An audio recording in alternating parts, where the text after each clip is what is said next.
Home appliances की दुनिया का बेमिसाल संगम।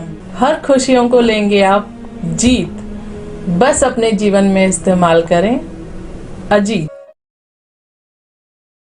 देखिए, कुछ समस्याएं होती हैं जो बड़ी जनरल होती हैं, जो सभी जगह होती हैं कॉमन, और कुछ समस्याएं होती हैं जो स्पेसिफिक होती हैं, डिस्ट्रिक्ट के हिसाब से अलग अलग होती हैं। जो जनरल समस्याएं होती हैं उसका कह सकते हैं कि एक रूटीन का सोल्यूशन होता है। जो स्पेसिफिक समस्याएं हैं वो हम अपनी पुलिस फोर्स से डिस्कस करेंगे।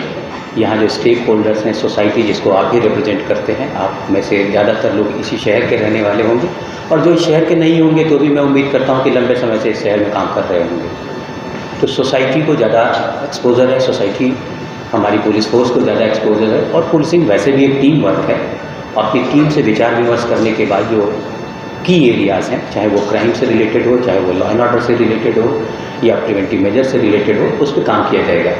फोकस एरिया जो शासन की मंशा है कि महिलाओं के प्रति अपराध, कमज़ोर तबकों के प्रति अपराध, एक जनरल है कानून व्यवस्था बनाए रखना, ये शासन की मंशा है। और शासन की मंशा के अनुरूप हमारे स्तर पर भी ये प्रयास किया जाएगा कि इसमें किसी किस्म की कोई कोताही नहीं बरती जाए। जहाँ तक कमिश्नरेट सिस्टम की बात है कि नए कमिश्नरेट से लोगों की अपेक्षाएं बढ़ी हैं, निश्चित तौर पे बढ़ना स्वाभाविक भी है। कमिश्नरेट व्यवस्था को अगर आप थोड़ा सा देखेंगे तो इसमें लोगों की जो उम्मीद होती है कि पुलिस ज़्यादा रिस्पॉन्सिव होगी, ज़्यादा प्रॉम्प्ट होगी और ज़्यादा पीपल फ्रेंडली होगी।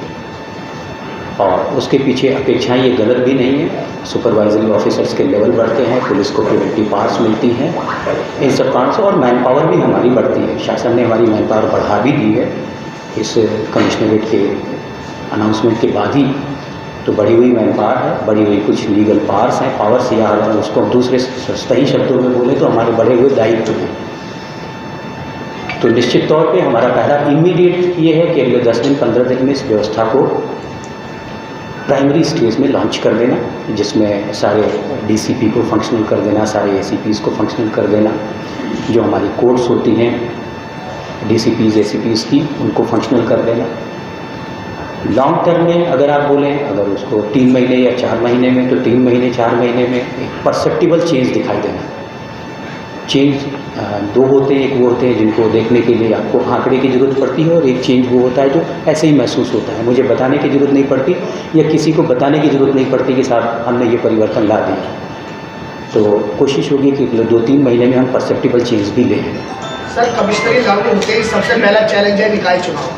तो चुनाव के लिए क्या सोचते हैं? देखिए, निकाय चुनाव तो पूरे प्रदेश में एक साथ होंगे, जो हमारे यहाँ भी होंगे, और पुलिस, गाजियाबाद पुलिस पहले से ही उसके लिए तैयारी कर रही है। अभी मैंने जो कुछ अपने वरिष्ठ अधिकारियों से डिस्कशन भी सुबह से हुए हैं, तो हमारी तैयारी चल रही है। चुनाव में हमारे पुलिस का रोल सिर्फ और सिर्फ इतना होता है कि निष्पक्ष और शांतिपूर्ण चुनाव, इसके बियॉन्ड पुलिस का रोल नहीं है। क्राइम का तो आपने बता दिया, ट्रैफिक का कैसे करेंगे, क्योंकि अब आपको अधिकार की ज़्यादा मिल है जी। लेकिन अच्छा, आप कंप्लीट कर लीजिए, बताइए। अच्छा, ट्रैफिक समस्या नॉर्मली अगर आप ट्रैफिक की बात करते हैं, हम क्राइम, देखो पुलिस का जो ट्रेडिशनल माइंडसेट होता है, या सोसाइटी का या आप लोगों का भी पुलिस को जज करने का पैरामीटर होता है कि क्राइम अगर बढ़ गए तो उस पर हम पुलिस को फेल होने का एक तमगा दे देते हैं। बट मान लीजिए हीनियस क्राइम ही हो रहा है या कुछ क्राइम भी हो रहे हैं एक दिन में किसी भी जनपद में, आज मैं यहाँ के डेली क्राइम रिपोर्ट देख रहा था, 40-50 के आसपास FIR होती है एक जनपद में, जिसको हम कॉग्निजेबल ऑफेंस बोलते हैं, जिसका पुलिस संज्ञान लेती है, वो उसकी विवेचना करती है। लेकिन अगर एक चौराहे पे जाम लगा है और वो जाम सिर्फ आधे घंटे के लिए है, तो उस आधे घंटे के जाम में कम से कम 2000, 4000, 5000 लोग प्रभावित होते हैं। तो किसी को समय से कोई अपने कार्यालय नहीं जा पा रहा है, समय से कोई अपने घर नहीं जा पा रहा है, स्कूल से छूटने के बाद छोटा बच्चा स्कूल में बैठ के, स्कूल बस में बैठ के और गर्मी में परेशान हो रहा है, ये भी अपराध है।